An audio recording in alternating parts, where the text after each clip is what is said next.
Hola, doctora Fátima Linares. Chao, hasta luego. Quien es abogada por la CUP, cuenta con una segunda especialidad en Derecho Registral por la misma casa de estudios, asociada al área de Real Estate del estudio Rebasa Alcázar y de las Casas, apoyo académico del curso de Instituciones de Derecho Urbano del programa de segunda especialidad en Derecho Registral de la CUP, asociada extraordinaria de la Asociación Civil y User Veritas, tiene experiencia en Derecho Municipal, Derecho Registral Inmobiliario y Derecho Civil Patrimonial. Ponencias magistrales realmente son imprescindibles en un momento en el que tenemos una contratación inmobiliaria bastante importante en el Perú. De hecho, justamente los últimos reportes indican un incremento en la vacancia de las oficinas de clase A y la clase B en el Centro Financiero de San Isidro, con lo cual es bastante importante tener en cuenta cuáles son las condiciones que tenemos como consumidores y qué son los requisitos mínimos que tenemos que revisar en materia de due diligence. Pues bien, mi ponencia básicamente se va a enmarcar en lo que son los contratos inmobiliarios y cuál es la protección al consumidor. Primero ingresaré brevemente a un caso reciente para ver cuál ha sido la nueva definición o la sistematización de proveedor como tal bajo el Código de Consumo. Y posteriormente les relataré algunos de los casos típicos cuando alguna inmobiliaria se quiere pasar un poco de lista y básicamente tenemos que defendernos como consumidores, y finalmente algunos de los documentos imprescindibles que tenemos que revisar en materia de due diligence. Primero me gustaría empezar con esta nota que justamente dice: comprar un inmueble sin realizar un due diligence es como firmar un contrato con los ojos cerrados. Cuando abres los ojos, el problema ya tiene tu nombre. Y esto es bastante importante en materia de contratos de protección al consumidor y el régimen de contratos inmobiliarios. Contratos inmobiliarios vamos a trabajarlos en esta ponencia bajo contratos de arrendamiento, contratos de leasing y contratos de compraventa típicos. No solamente en bienes futuros, sino también en contratación de inmuebles que ya existen y tienen relación en el sistema jurídico. Para arrancar con unas cifras claves, bajo la norma como tal del Código de Protección del Consumidor, tenemos cierto tipo de infracciones. Únicamente en el primer semestre del 2026, según el INDICOPI, hemos tenido 269 sanciones impuestas al sector inmobiliario y sector de construcción, siendo el segundo sector con mayores infracciones en lo que lleva del año, siendo únicamente dentro de los 6 meses, que es un contraste bastante similar, de hecho, al que tuvimos en el 2025. Por tanto, esas infracciones han devenido en 3.2 millones de soles en multas. Y esto básicamente incide en infracciones al Código de Protección y Defensa del Consumidor, principalmente vinculadas a la falta de idoneidad como cumplimiento de condiciones ofrecidas y a la entrega de información suficiente. Entonces, en esta ponencia vamos a revisar justamente qué implica el negar la información, qué es lo idóneo, porque justamente como decía la autora Daniela Supo, tiene que quedar clarísimo que a nivel de protección al consumidor, nosotros los consumidores tenemos una asimetría bastante amplia respecto a los proveedores. Y esto es así básicamente porque ellos tienen mayores mecanismos de cómo tener la información y la tienen de primera mano. No es lo mismo que un consumidor simplemente suscriba un contrato de arrendamiento o suscriba un contrato de compraventa sin que tenga la información, por ejemplo, de la partida registral, que eso constituye una infracción al negar la información, a que la tenga a la vista y pueda saber explícitamente si tiene cargas o gravámenes, y que de hecho el proveedor le indique que existen esas cargas y gravámenes, porque se entiende que el consumidor no tiene el expertise suficiente para poder determinar qué es una carga y gravamen en una partida registral. Entonces, teniendo en cuenta estas cifras, que de hecho son bastante preocupantes, vamos a pasar a un caso bastante reciente. Este caso es de octubre, se resolvió el 8 de octubre del año pasado, y básicamente nos cambia un poco el esquema de qué implica un proveedor, ¿ok? El proveedor, bajo el Código de Protección y Defensa del Consumidor, que es el artículo 4 del título preliminar, justamente enmarca una definición basada en aquel persona jurídica o que sea de derecho público o privado que justamente brinde servicios a algún tipo de persona bajo una operación económica que tenga incidencia en una habitualidad. Este es el típico y la típica definición como tal de proveedor, pero en este caso, que como les dije es bastante reciente, la figura cambió un poco. Básicamente, mediante la resolución 3247 del 2025, la Sala Especializada de Protección al Consumidor precisó una obligación de los propietarios que ofrecen viviendas de alquiler temporal. Esos son los típicos Airbnbs. Lo que había sucedido, y en los hechos del caso, es que había no una empresa, sino una persona natural como yo, como ustedes, que básicamente tenía una casa de campo en la provincia de Calca. Esa casa de campo no era simplemente una casa habitación. Esa casa de campo tenía bungalows y tenía piscinas. Entonces, típicamente cuando uno tiene ese tipo de bienes y evidentemente no los usa, uno tiene un aprovechamiento económico instantáneo, lo que hace es publicitar. Entonces, hasta ahí todo está bien y todo es correcto. Pero ¿qué sucede cuando tienes una publicidad y tienes 44 contratos de arrendamiento suscritos respecto a esa casa de campo? Nuevamente, es una casa de campo con bungalows que tiene una piscina. En este caso en particular, esa persona natural tenía un RUC que tenía básicamente la actividad de operaciones inmobiliarias. Primer punto. Segundo punto, no era una casa de campo tan tradicional. Había una persona que se encargaba del mantenimiento y que tenía hecho una remuneración de 1.100 soles justamente para encargarse de la remoción de plantas y el cuidado de la piscina. Adicionalmente a ello, tenían esta piscina que nuevamente en una casa tradicional la piscina es una piscina simple, pero cuando hablamos de una relación de consumo la piscina tiene que ceñirse a ciertos reglamentos y lineamientos.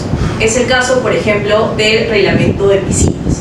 También podría pasar con un gimnasio, también podría pasar con una cafetería, digamos, que está dentro de las áreas comunes de ese establecimiento. Entonces, en este caso puntual, esta resolución del Indecopi es muy importante porque permite determinar cuándo tenemos un contrato inmobiliario de arrendamiento civil típico versus un contrato de consumo y cuándo existe una desdibujación de esta figura, por tanto es tan importante. En este caso, como les comentaba, esta persona había alquilado vía Airbnb, vía publicaciones de Facebook, esta casa de campo. Esa casa de campo tenía esa piscina. ¿Qué pasó? Dos menores fallecieron ahogados en la piscina y esos son los argumentos por la parte derecha que ustedes pueden ver de la denunciada y por la parte izquierda del Indecopi. Bajo la proveedora de servicios que finalmente se constituyó de esa manera, el Indecopi lo que ella sugirió fue: el inmueble tiene categoría residencial bajo el marco tributario municipal, porque este inmueble figura como una casa habitación. Tanto es así que en la partida registral también figura como una casa habitación. Pero el Indecopi le comentó: los documentos municipales justamente lo que acreditan es una condición a nivel tributario municipal y de hecho de una declaración jurada del contribuyente. No es que indiquen expresamente qué es lo que estás haciendo ahorita en el inmueble. Muchos de los casos es que tu inmueble, por ejemplo, ya está construido, pero en la declaración jurada del impuesto predial no aparece como construido, sino aparece en construcción. Entonces todo esto es un trabajo de la declaración jurada del impuesto predial y el Indecopi no lo desestimó, o sea, a ese nivel de análisis, pero básicamente concluyó que todos estos documentos registrales y documentos que tiene como bagaje para decir que es una casa de habitación no son suficientes y implican justamente un desdibujo de lo que existe en un contrato de arrendamiento civil. Y justamente el siguiente punto es ese, ¿no? El contrato es civil, no de consumo, que eso es lo que dijo la denunciada. No obstante, el Indecopi le comentó: la calificación jurídica depende del objeto y la finalidad económica, no de la denominación que le den las partes. Y esto es bastante típico. O sea, un contrato que digamos que yo pacto en una cláusula una opción de compra, no implica per se que ese contrato de compraventa sea un contrato de compraventa con opción de compra, porque se tiene que adjuntar los requisitos del Código Civil, por ejemplo, el contrato definitivo y los términos de la compraventa. Entonces, en este caso, eso quiere decir que yo denomino un contrato de manera A no implica que es A, porque muchas veces puede dibujarse y puede ser B. De hecho, esto también pasa bastante en sede registral. El tercer punto fue: publicar en Facebook es práctica común de disposición del patrimonio. Acá en Indecopi sí fue un poco más tajante, ¿no? Esta es una estrategia reiterada, porque no solamente en este caso eran publicaciones en Facebook, sino también eran publicaciones en la plataforma Airbnb, etc. Entonces, al momento de que esta persona publicita el inmueble de tal manera que es habitual que lo haga y que reincida en esa operación económica, lo que considera Indecopy, y se falló en esa resolución del año pasado en octubre, fue: tú ya calificas como un proveedor, ¿no? Y lo siguiente es eso, ¿no? Se avisó de la profundidad de la piscina por WhatsApp y Indecopy le respondió: un mensaje informal no equivale a la señalización reglamentaria exigida por el Decreto Supremo 007/2003, que es el reglamento de piscinas, porque el deber de seguridad no se satisface con información que es informal y que justamente se prevé vía WhatsApp. Entonces, lo que todo esto quiere decir como puntos claves es básicamente: si tienes todos estos elementos, si los vas reuniendo de manera habitual, si tienes una operación económica, si tienes un RUC que dice explícitamente actividades inmobiliarias, si tienes publicaciones en medios, Facebook, Airbnb, etc., si tienes tanta habitualidad que suscribes y tienes como prueba 44 contratos de arrendamiento y tienes publicidades organizadas, ya no tienes un Airbnb, tienes un contrato de consumo, con lo cual se te tienen que aplicar todas las obligaciones del Código de Protección y Defensa del Consumidor. En este caso puntual, y por eso les hablaba tanto de la piscina, lo que sucedió es que esta piscina no contaba con botiquín, no contaba con las boyas y tenía una profundidad de, tenía 120 metros cuadrados y tenía una profundidad de 0,50 centímetros por 2 metros. Evidentemente, si no tienen todas esas salvedades y todas estas guardacosas, por así decirlo, tenemos una asimetría donde el proveedor tiene muchísima más información respecto al consumidor y por tanto el Indecopy falló en interponer 19.84 UITs contra la denunciada y además ingresarla como tal al registro de sanciones del Indecopy. Entonces fue una sanción bastante compleja y justamente responde a que no cumplió con el deber de seguridad y todas las medidas que debe tener el proveedor frente al consumidor. Entonces, tomando en cuenta esta nueva definición que tenemos, o una definición un poco más acotada a la práctica de proveedor, tenemos ciertos mecanismos que justamente nos brinda el Código de Protección y Defensa del Consumidor en materia de contratos inmobiliarios. Tenemos diversos artículos que justamente son producto de una modificación del Código en el 2017. Primero tenemos el artículo 77, que habla acerca del acceso de los documentos para firmar un contrato. Como pueden ver en pantalla, tenemos diversos documentos. Y esos documentos, para no leerles esa lista, responden a un due diligence bastante acotado respecto del consumidor contra el proveedor. Por ejemplo, tenemos una partida registral del terreno al momento de que yo suscribo, digamos, un contrato de compraventa y en futuro, quiere decir un contrato en planos, yo como mínimo debería tener la partida registral del terreno a la vista, proveída directamente, valga la redundancia, por el proveedor, que en este caso, digamos, sería una agencia inmobiliaria. Y una vez que ya la tenga, después puedo tomar una mejor decisión respecto de si contratar o no respecto de ese inmueble. Lo segundo es el estado de la habitación urbana. Sé que esta no es una ponencia como tal de urbanismo, pero sí vale bastante la pena comentarles un poco de cómo funciona. Tenemos terrenos que son rústicos y tenemos terrenos que son urbanos, como tal. Simplemente ingresan de esa manera a nivel registral.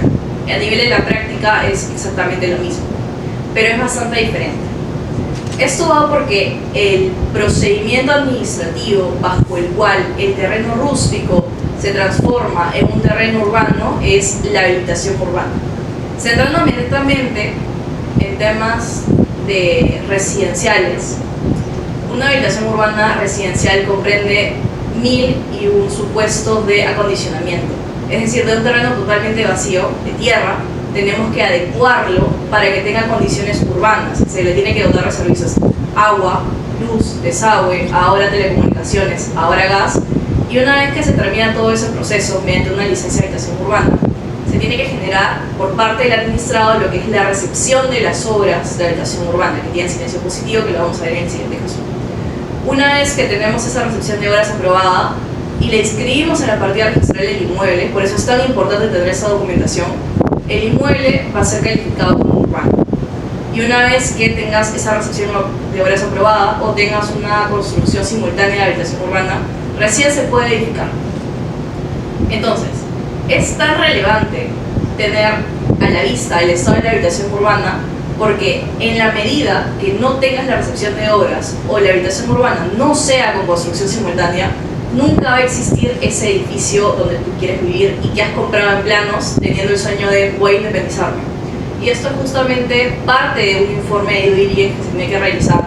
Evidentemente el consumidor no lo va a realizar y no va a ir a buscar a N abogados, depende de cuál es el scope de esa transacción, pero justamente por eso el código implica que esa asimetría no sea tan grande y por eso se tienen que brindar ese tipo de documentos, pero adicionalmente de esos documentos se tienen que brindar esas explicaciones sobre qué sucede con ese tipo de actuaciones y nos lleva al segundo punto, al tercer punto.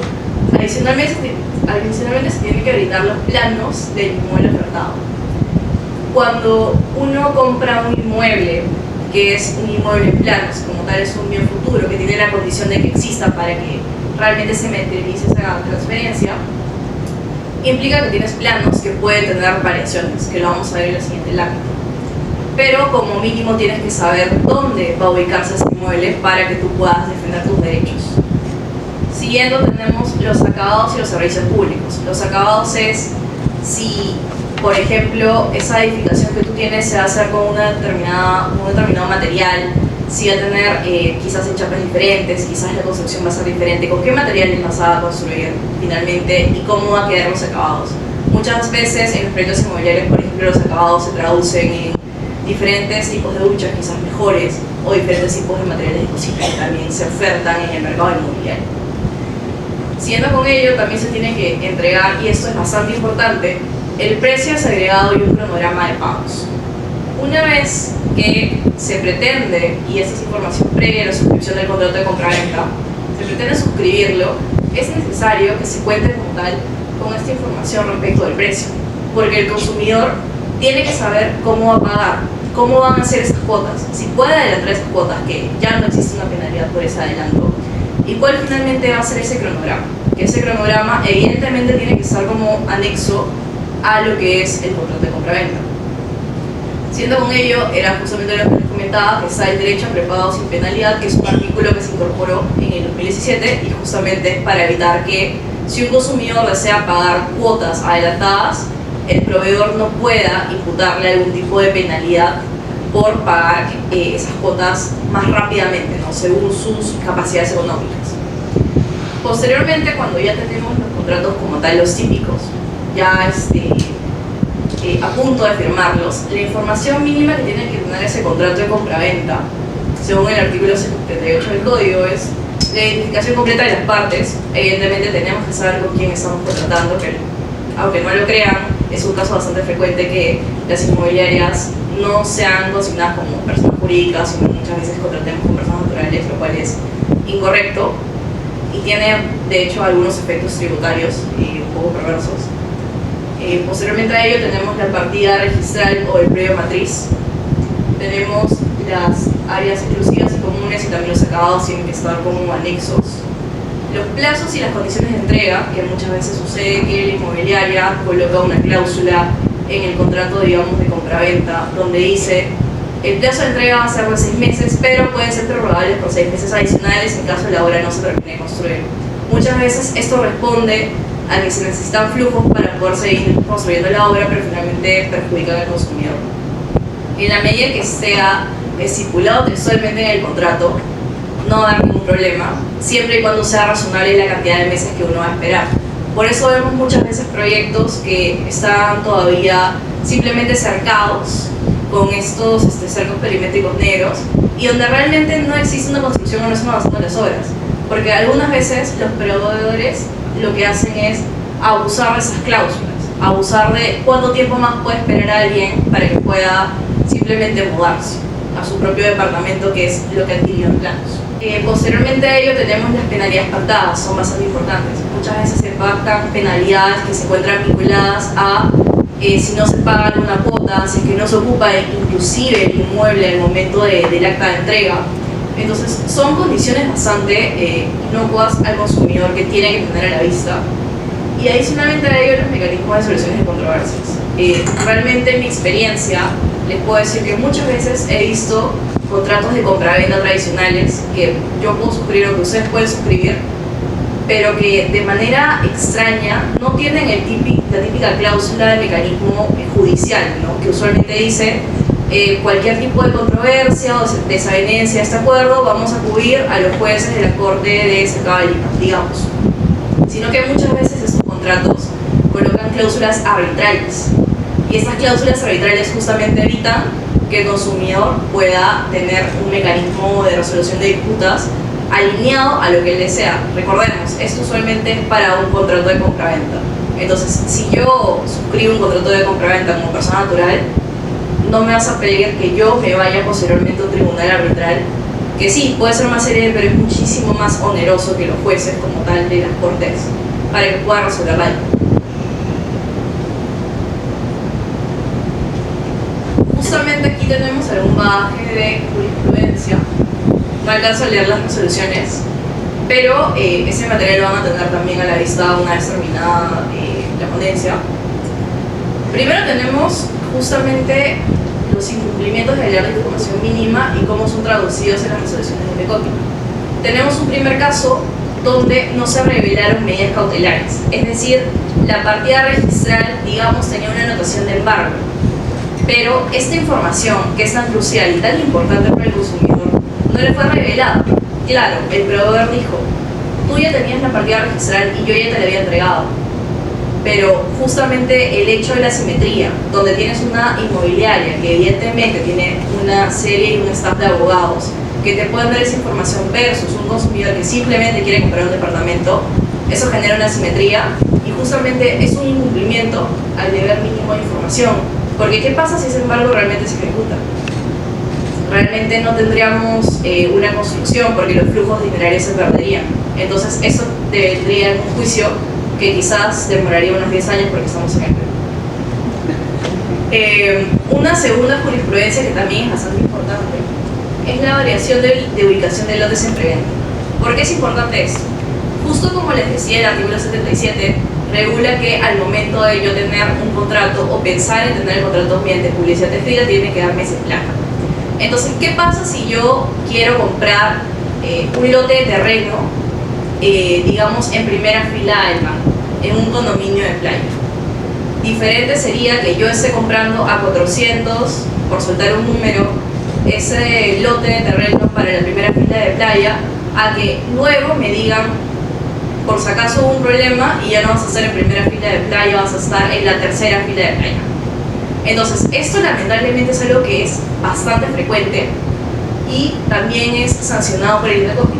En la medida que hay una variación de ubicación del lote en la preventa y que no se consigne esa variación como tal en el contrato, eso es un incumplimiento bastante perverso al deber de información mínima. Un tercer caso que tenemos es la titularidad de la habitación urbana, y justamente por eso les había comentado, es imprescindible para tener una edificación hoy en día en el Perú, digamos una edificación nueva, contar con la recepción de obras de rehabilitación urbana, y adicionalmente también podría ser el supuesto de que tengas una habitación urbana, que sea la ejecución de esas obras de adecuación del terreno rústico urbano con la construcción simultánea. Si estamos en esas dos figuras, de acuerdo con la ley 29090, no hay ningún problema.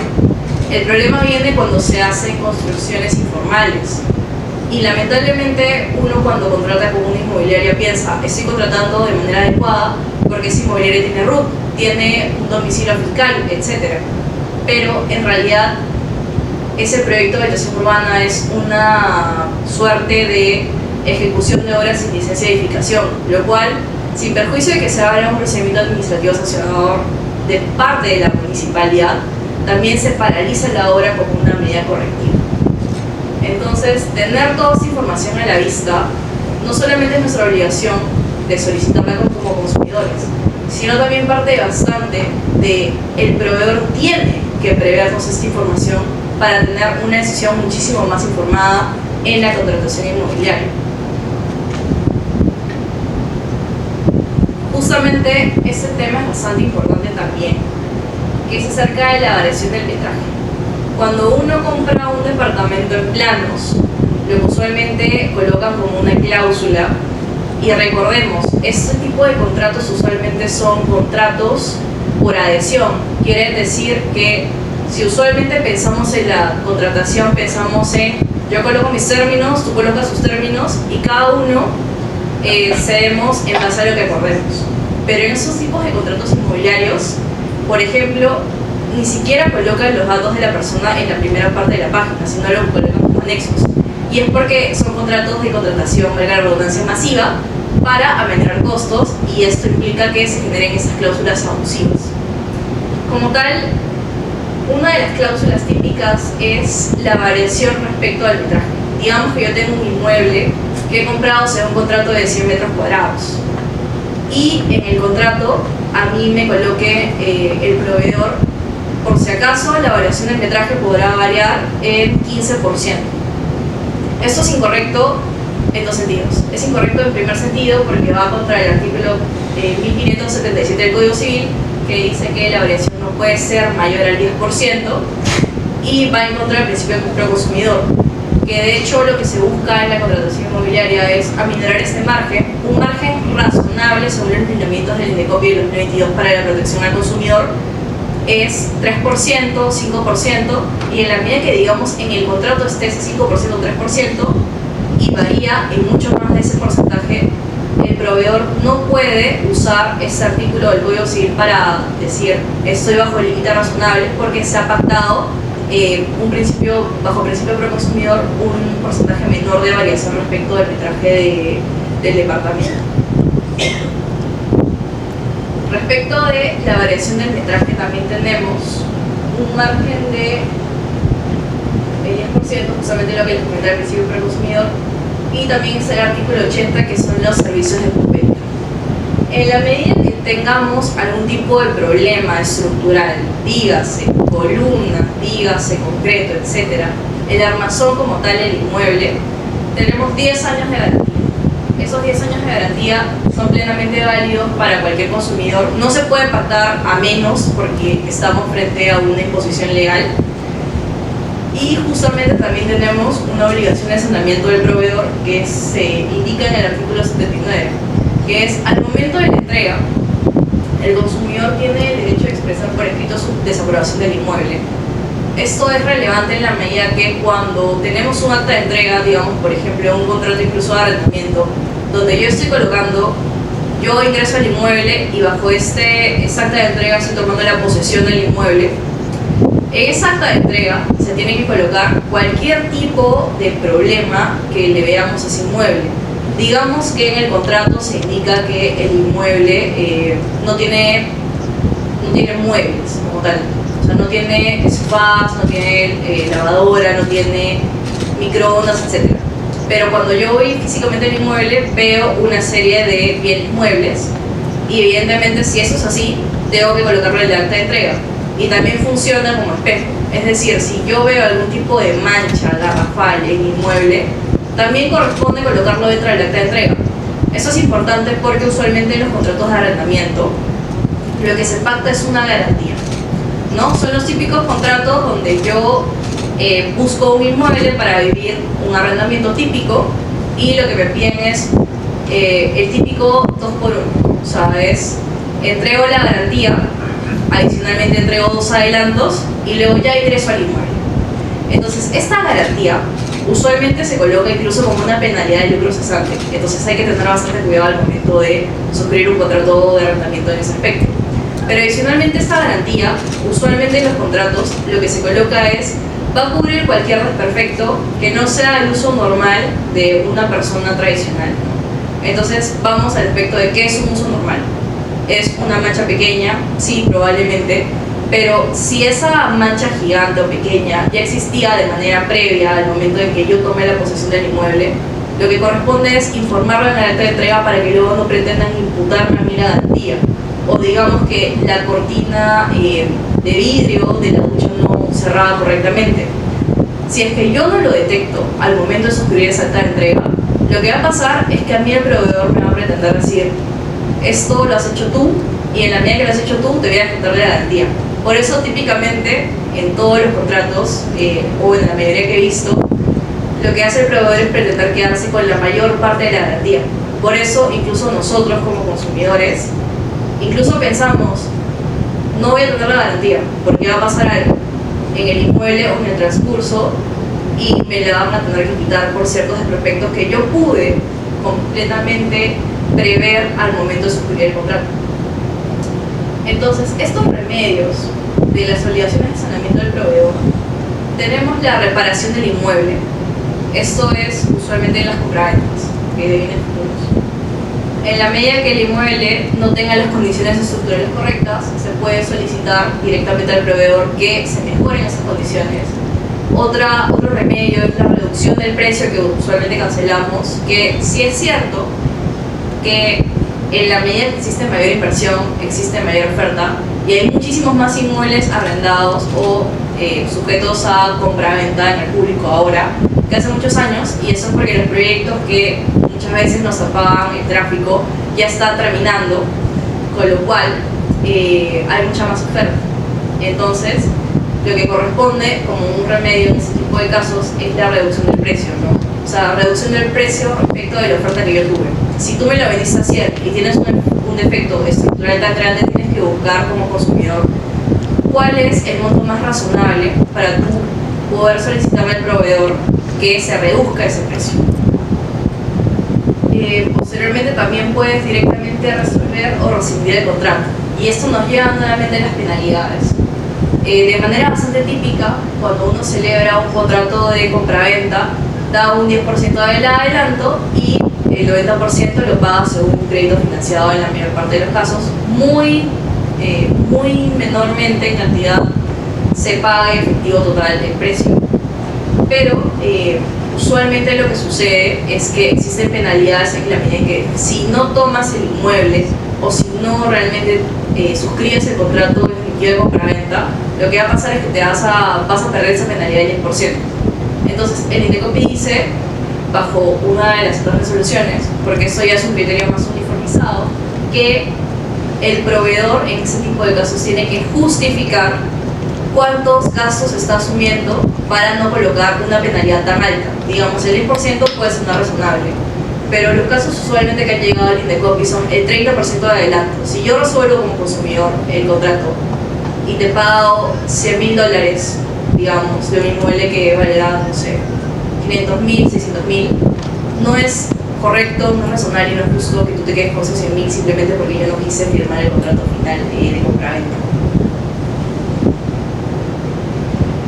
Y para finalizar esta exposición, los animo, en caso ustedes necesiten, quieran, estén buscando algún tipo de bien o servicio a contratar, existe un portal del Indecopi que se llama Mira a quién le compras. Evidentemente no es el nombre de la empresa, pero esas son las cifras de sanciones de una inmobiliaria que ha tenido en el año 2026. Como pueden ver, dice total sanciones 39, y justamente les indica qué tantas sanciones van teniendo a lo largo de los años para que ustedes sepan y tengan esa información de antemano para ver con quién realmente contratan y si realmente tienen muchos más riesgos. Evidentemente en las operaciones inmobiliarias, mientras más riesgoso es el negocio o la transacción, menor va a ser el costo al que uno finalmente cancele. Pero es mucho mejor tener esta información de antemano, tenerla revisada y que finalmente el proveedor nos dé esa información de antemano también para cumplir con todo ello y finalmente contratar de manera informada. Eso sería todo. Muchas gracias.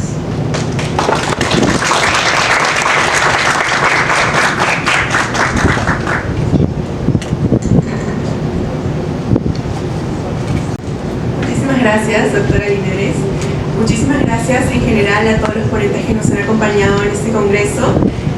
Un agradecimiento especial también a nuestro coordinador, el doctor Javier Gallo.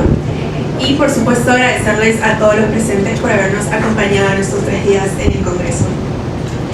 Quisiera invitarlos también a que sigan viendo nuestras redes sociales, donde vamos a publicar contenido sobre este congreso y también sobre próximos eventos que estaremos organizando. Por último, quisiera invitarlos a pasar a un coffee break para poder seguir compartiendo experiencias entre todos. Muchísimas gracias por acompañarnos estos 3 días y espero verlos en una próxima oportunidad.